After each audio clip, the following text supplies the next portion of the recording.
ro thầm môi cái sắc tâm chin bal cái chuối ro wakkal di chết bục ninh cái say ro hầu ra pham su na hak ni pantung pham su na hak ni hầu ra pham su na hak ni pantung pham su na hak ni ingaw dengaw chabi na tau na oi hale ibu angaw bagum ingaw dengaw chabi na tau na oi hale ibu angaw bagum ingaw dengaw chabi na tau na oi hale ibu angaw bagum ingaw dengaw chabi na tau na oi hale ibu angaw bagum mitsina he kuisin bada lip laray sakdam chamamangda machu na leitinguna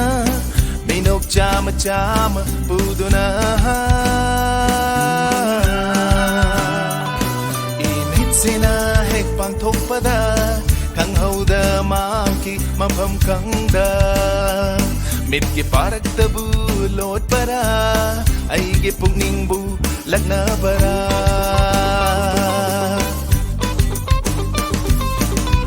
thammoy ge saktam chinbal ge choiro wakkal gi che pukning ge sairo hauda pham su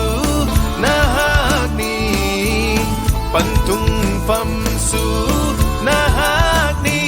ingaw dengaw chabi na tau na oi hale ibu angaw bagum ingaw dengaw chabi na tau na oi hale ibu angaw bagum ingaw dengaw chabi na tau na oi hale ibu angaw bagum ingaw dengaw chabi na tau na oi hale ibu angaw bagum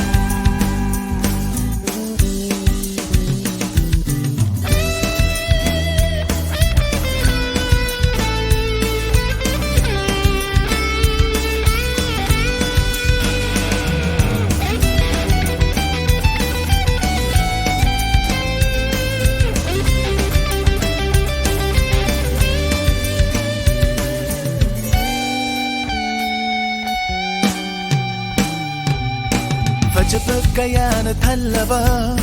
tai bangi fajaba khud sem su na hak yaw ga pun sidi amamba thasigi pangkhak ni Fajaba kaya na thalaba tai bangi fajaba khud sem su hagyaw ka pun sidi amamba thasigi pangkhak ni lay haw ginung siba lay nam su lay ram len gining tiba lay kon su na hagyaw da aigi pun sidi nung siba kudingi mong pamni